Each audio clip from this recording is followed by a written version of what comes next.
Jadi saya itu sebagai generasi kedua. Jadi generasi pertama adalah orang tua kami, lalu saya adalah generasi kedua. Dan saat ini orang sudah lupa dengan Apo-Deti. Apo-Deti itu bahkan di kalangan orang Apo-Deti sendiri sudah kurang berkenan. Tapi demi martabat kami sebagai orang Timur-Timur yang memilih menjadi bangsa Indonesia, kami berpikir di beberapa diskusi dengan teman-teman, kami berpikir untuk bagaimana melakukan suatu konsolidasi, revitalisasi Apo-Deti untuk memperkuat eksistensi kami sebagai bagian integral dari bangsa Indonesia melalui suatu perjuangan pada masa lalu. Jadi perjuangan keindonesiaan kami tidak pernah berakhir. Sama dengan merajut persatuan dan kesatuan bangsa ini akan bergulir terus sepanjang bangsa Indonesia itu ada. Begitu kami Apo-Deti, begitu juga kami Apo-Deti. Apo-Deti yang membawa kami menjadi bangsa Indonesia. Nah, saat ini kami masuk dalam satu pemikiran bahwa pada tahun 75 itu terjadi pergolakan di tim-tim, satu-satunya partai yang dalam manifesto politiknya menginginkan berintegrasi dengan Indonesia adalah Apo-Deti. Nah, memang selama kita merayakan ulang tahun Apo-Deti, sudah 10 tahun yang lalu kita memulai dengan teman saya yang almarhum, Dr. Octavio, kami yang menginisiasi untuk mengenang kembali para pahlawan melalui doa dan ulang tahun, potong kue ulang tahun, itu sudah 10 tahun yang lalu. Sepanjang itu banyak orang protes, banyak orang tidak terima. Tetapi kami berpikir bahwa seandainya dia orang Apo-Deti, ataupun bukan Apo-Deti, ataupun bukan generasi Apo-Deti yang protes, kami terima sebagai bagian dari kritikan. Dan kami hormati. Tetapi perlu kami tegaskan bahwa Apo-Deti kami bermaksud untuk dia terus ada, adalah satu upaya untuk menegakkan martabat kami sebagai warga negara Republik Indonesia. Karena apa? Banyak teman-teman sebangsa dan setanah air sejak sebelum era reformasi maupun era reformasi hingga saat ini, mereka mengatakan bahwa Timur-Timur itu bukan bagian dari nasionalisme Indonesia. Nah, kami berpikir bahwa mereka yang mengatakan bahwa Timur-Timur bukan bagian dari nasionalisme Indonesia adalah saudara-saudara kita yang sudah terpapar oleh faham kolonialisme dan imperialisme. Karena sebelum penetrasi bangsa Barat, antara lain Belanda dan Portugis, Timur itu, satu pulau Timur itu dibawa satu kesatuan politik, yakni di bawah kerajaan Wai Biku. Oleh karena itu, bahwa di dalam hukum internasional, setiap daerah itu yang dijajah, dia dianggap berbeda. Ya, itu kan yang bikin hukum internasional itu kan orang-orang yang memang menerima faham kolonialisme. Kalau kita tidak. Oke lah, itu satu cerita. Jadi, pertama itu. Yang kedua, kami ingin menegakkan martabat kami bahwa selama ini orang berpikir, mengkampanyekan, mengatakan bahwa Timur-Timur itu adalah hasil invasi. Di sini saya ingin sampaikan bahwa memang benar terjadi operasi militer, terutama dimulai pada 7 Desember tahun 75. Tetapi itu adalah ekses dari perang saudara yang terjadi. Jadi sebelum 75, itu antara orang Timur itu sudah terjadi perang saudara. Sehingga proses integrasi itu tidak berjalan sesuai dengan proses politik. Lebih banyak dilakukan melalui pendekatan keamanan karena sudah terjadi perang saudara. Perang saudara itu antara UDT dan Fretilin. Nah, UDT melakukan kudeta, Fretilin melakukan kontra kudeta. Nah, disinilah APODT itu sebetulnya apes ya, sial APODT itu.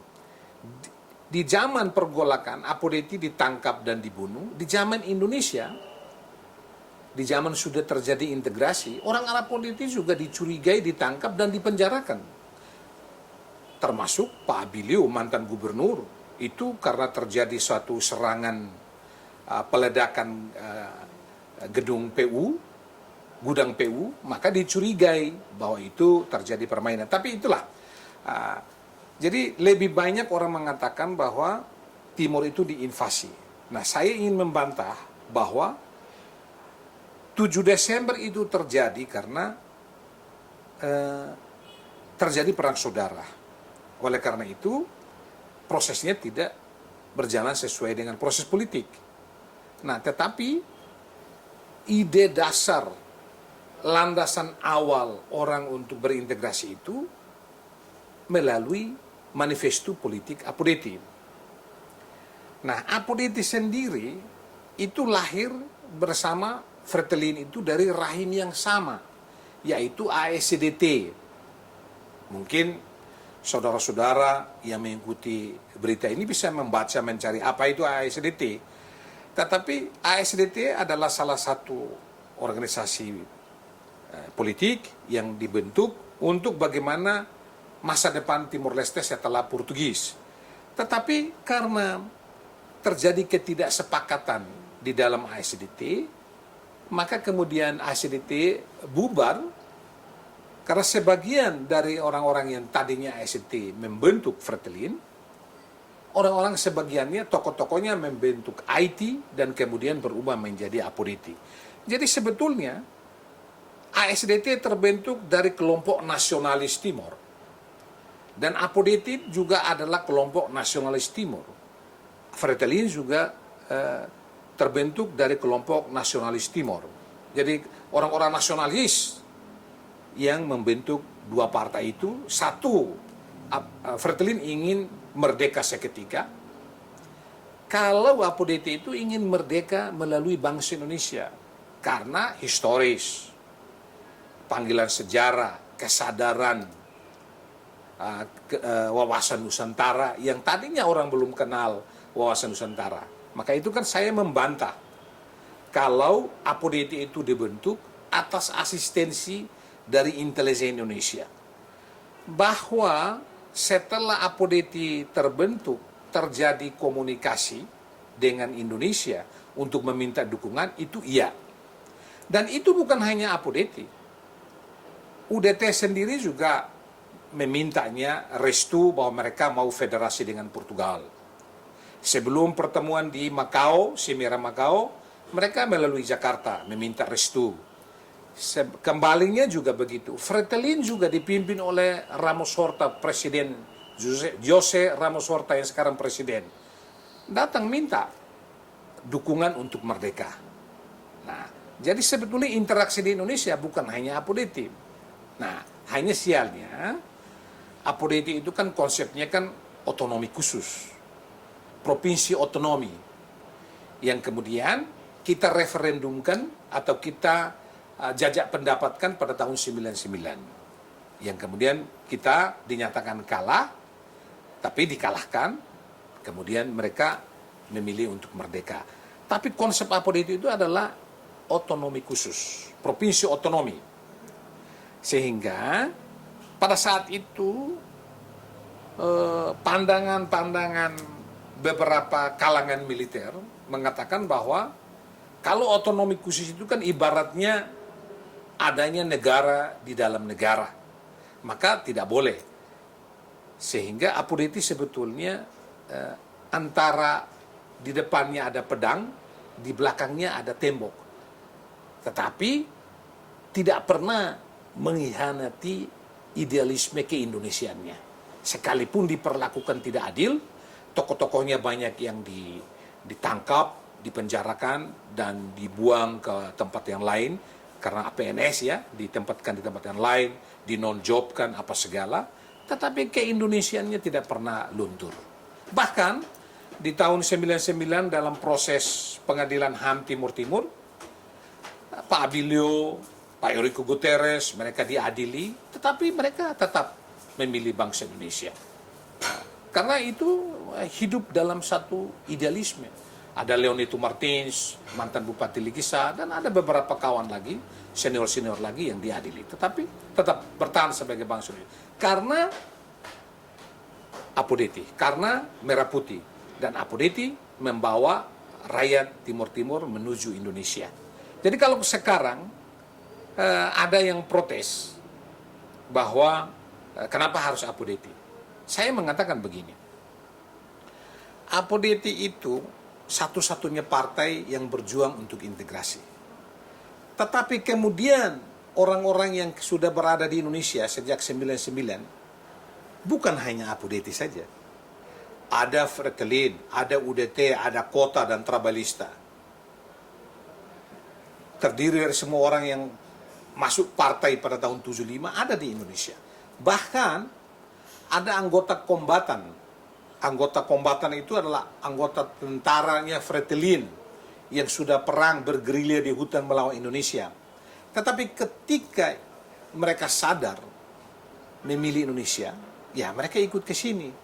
Sehingga sesungguhnya ada pro dan kontra bahwa mereka tidak mau menerima kalau teman-teman Apodeti kan mengatakan bahwa mereka tidak menerima orang di luar latar belakang Apodeti. Saya justru menentang, saya tidak setuju. Saya mengatakan bahwa ketika dia sudah memilih bangsa Indonesia, dia telah menerima faham, idealisme, dan manifesto politik Apodeti. Sehingga dia adalah orang Indonesia karena Apodeti. Kalau orang itu tidak mengakui Apodeti, kita hormati. Itu adalah haknya.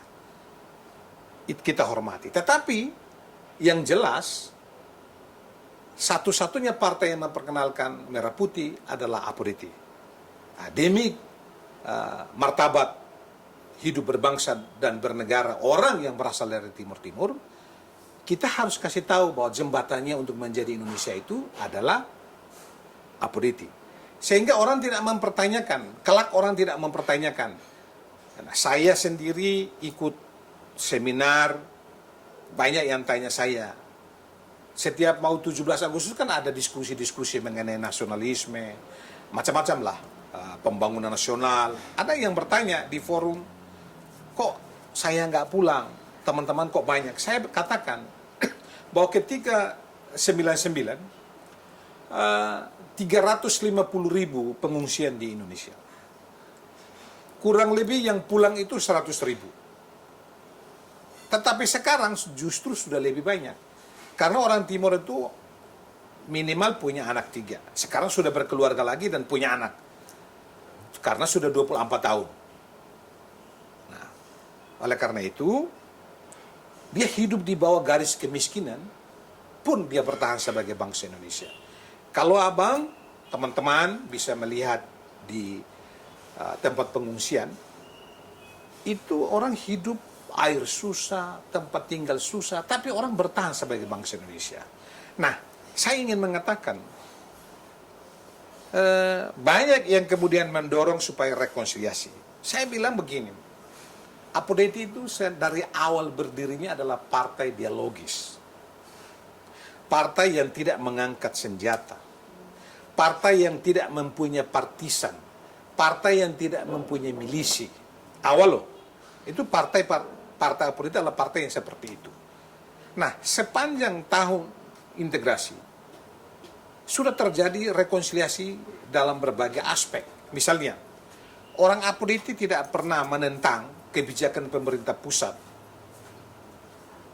untuk menerima teman-teman yang berlatar belakang Fretilin atau UDT atau apapun untuk menjadi anggota TNI, menjadi ASN atau PNS, menjadi anggota Polri. Itu karena di dalam pikirannya dia berlatar belakang rekonsiliatif. Dia terinspirasi bahwa kemenangan integrasi itu adalah kemenangan rakyat. Maka tidak boleh kita membeda-bedakan. Nah, dalam perjalanannya ada kontak damai tahun 83 kalau tidak salah dengan gerilyawan. Itu kan dalam rangka rekonsiliasi. Kemudian ada pertemuan Dares 1, Dares 2. Ada pertemuan AETD 1, AETD 2 di Inggris. Itu kan rekonsiliasi. Nah, kalau sekarang saya tidak mau mendahului, tetapi semua orang tahu bahwa yang menanglah yang memimpin. Apapun, dalam dialog apapun, yang menanglah yang harus mengambil inisiatif. Karena the winners take all, yang menang itu yang harus menaruh tangannya kepada orang yang kalah untuk ditarik. Ayo, mari kita. Nah, sepanjang selama ini rekonsiliasi yang dijalankan oleh Timor Leste itu kan lip service saja, ngomong-ngomong doang. Di sana masih terjadi diskriminasi, macam-macam lah. Lowongan kerja memang sempit, terjadi kalau anak-anak yang diketahui latar belakang dari pro integrasi atau itu kan dieliminir. Masih adalah lowongan kerja, beasiswa apa semua, masuk tentara apa semua, masih seperti itu. Nah, sehingga kalau kita masuk dalam tataran rekonsiliasi, yang harus berbicara rekonsiliasi itu tidak bisa kita mencopot orang perorangan atau kelompok-kelompok baru. Perang saudara itu pecah karena adanya partai-partai itu. Fretilin yang sekarang masih eksis di Timor Leste, UDT pun masih eksis, APODT masih ada. Harusnya partai-partai inilah yang sebagai pihak yang duduk untuk bagaimana menentukan.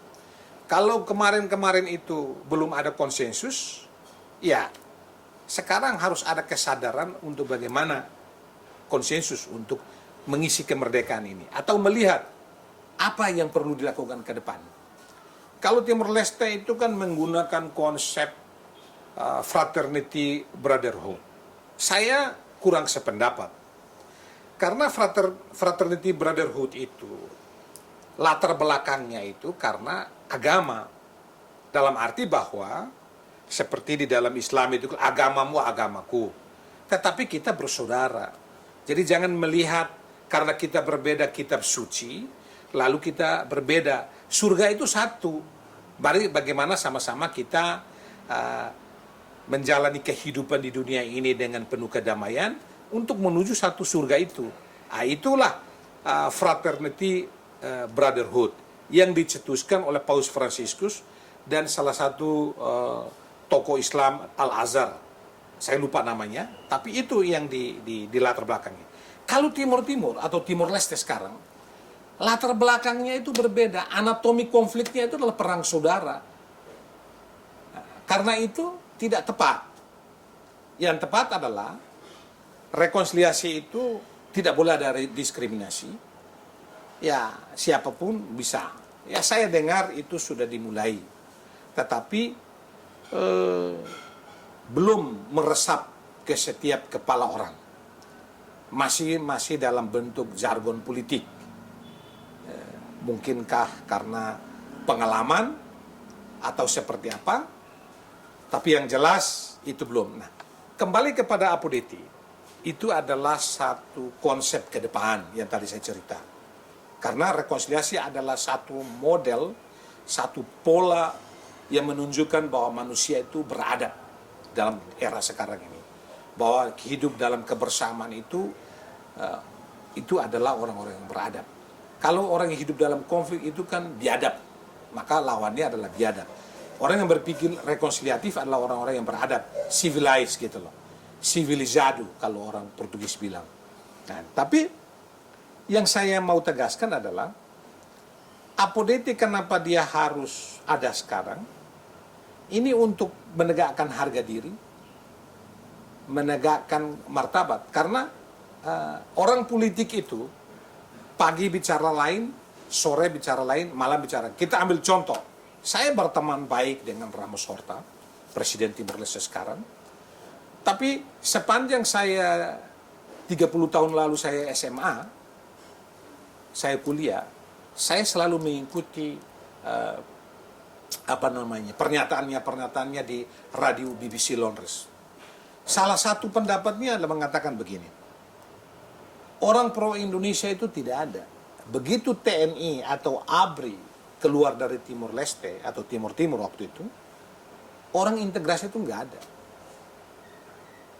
Karena mereka di sana takut militer sehingga mengaku-ngaku integrasionis.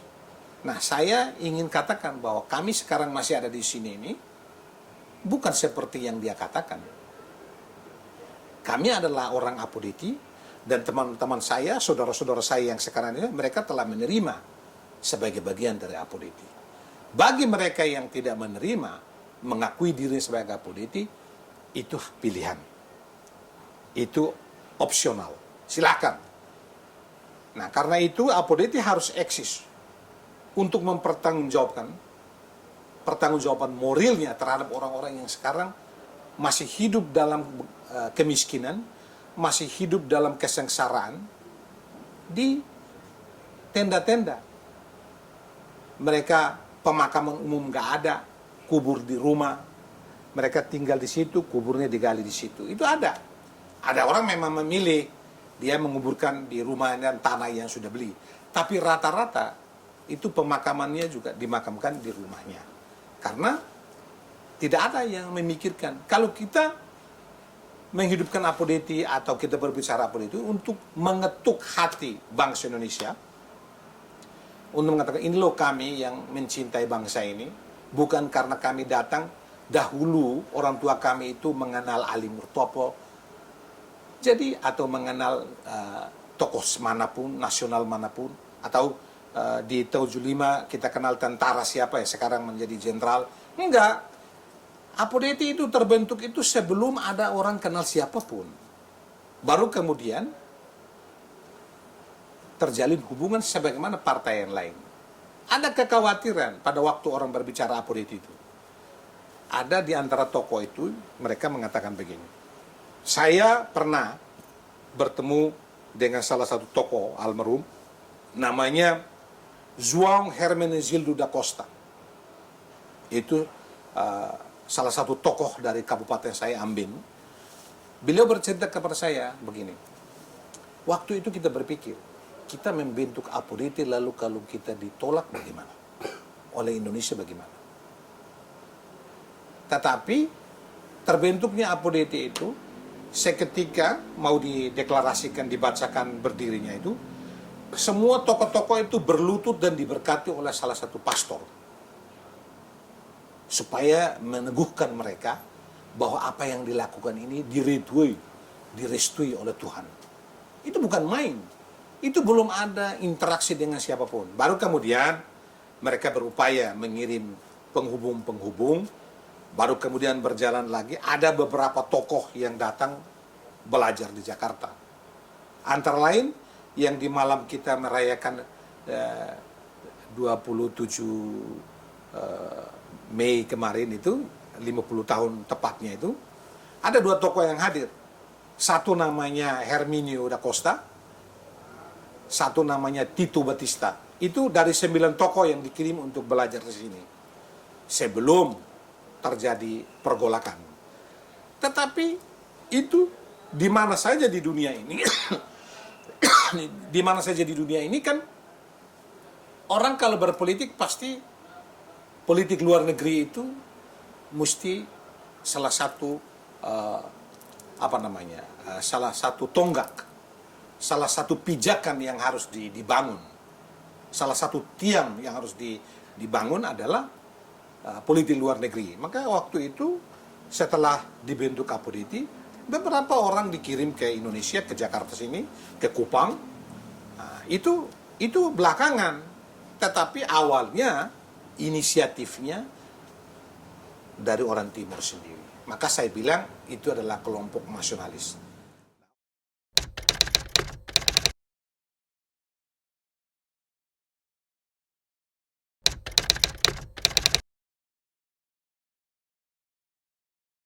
Jadi begini, di zaman itu kita di zaman Orde Baru, plus minusnya itu